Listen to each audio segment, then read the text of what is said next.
आज धर्म प्रेमियों, जय वाल्मीकि। मैं यहाँ बात करने आया हूँ आपके साथ कि बार बार हम लोग पढ़ते हैं ना, रट लिया हम लोगों ने कि शिक्षा शेरनी का दूध है, जो पिएगा वो दहाड़ेगा। मगर इसमें एक बात और है कि दूध कब पिया जाना चाहिए, कितना पिया जाना चाहिए, और पीने के बाद उसका लाभ कैसे मिल सकता है शरीर को, और केवल आपके शरीर को नहीं, जिन माँ बाप ने आपको पैदा किया, जिस समाज ने आपको सुरक्षा दी, उसको क्या लाभ मिलेगा।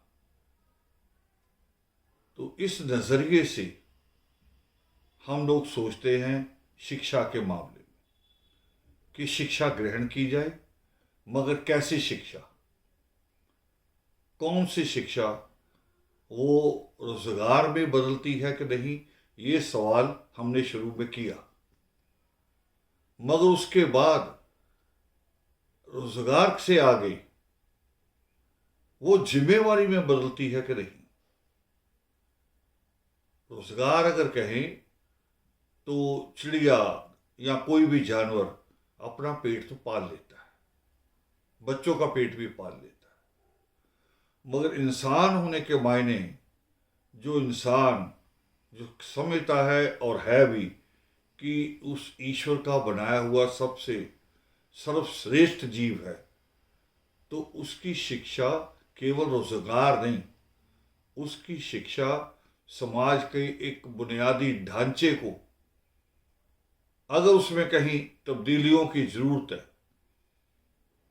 अगर उसमें कहीं बुनियाद में कहीं खराबी हैं, स्वयं सृष्टिकर्ता वाल्मीकि दयावान कहते हैं कि अगर किसी कुएं का पानी खारा हो गया है, जहरीला हो गया है, तो उसे इसलिए मत पियो कि वो बुजुर्गों का लगाया हुआ है, उसका तुरंत त्याग कर दो। तो शिक्षा ये आयाम पैदा करे जो आपको ये समझ दे, रोजगार से आगे की समझ दे। रोजगार प्रथम उसकी शर्त है, मगर अंतिम नहीं है, जो उससे आगे ले जाए।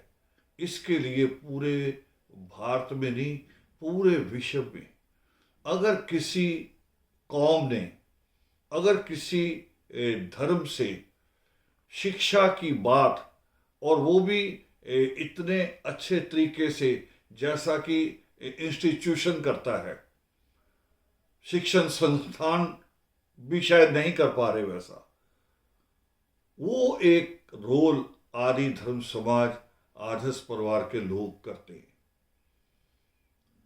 19 पुरुषार्थ 19 अप्रैल को लुधियाना के गुरु नानक भवन में वो शिक्षा सेमिनार जो हमें दिशा देता है। सृष्टिकर्ता वाल्मीकि दयावान कहते हैं कि चलते रहने से मंजिल नहीं मिलती, पहले दिशा तय होनी जरूरी है कि वो ठीक है या गलत है। जो हमें दिशा देता है वो सेमिनार, दोबारा दोहरा रहा हूं, 19 पुरुषार्थ 2026 को गुरु नानक भवन लुधियाना में होने जा रहा है, और उसके एक हफ्ते बाद उत्तर प्रदेश और ख़ास तौर पे पूर्वांचल के लोगों के लिए एक बड़ी, बहुत बड़ी खुशखबरी भी, और उनकी एक मेहनत भी। वो बाकायदा बराबर लंबे समय से लखनऊ में शिक्षा सेमिनार कर रहे हैं। एक सप्ताह बाद 26 पुरुषार्थ 26 अप्रैल 2026 को लखनऊ में शिक्षा सेमिनार होने जा रहा है। आप सबसे प्रार्थना है कि उसमें आइए, और आदर्श परिवार के जो जिम्मेवार लोग हैं, जो नौकरियों में हैं, उनसे प्रार्थना है कि अपनी कमाई में से बसों का इंतज़ाम करें, और 8वीं क्लास से ऊपर के बच्चों को बिना उनसे किसी कोई खर्चा लिए उनको इस सेमिनार में लाइए।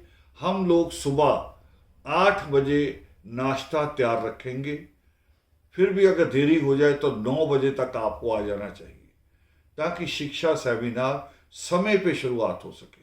और मैं आपको कहते हुए मुझे खुशी हो रही है कि बहुत बड़ी बड़ी यूनिवर्सिटी से विद्वान जिनकी सहमति आ गई है हमारे पास कि वो इस शिक्षा सेमिनार में हमारे बच्चों के साथ संवाद करने के लिए आ रहे हैं। जय वर्ल्ड।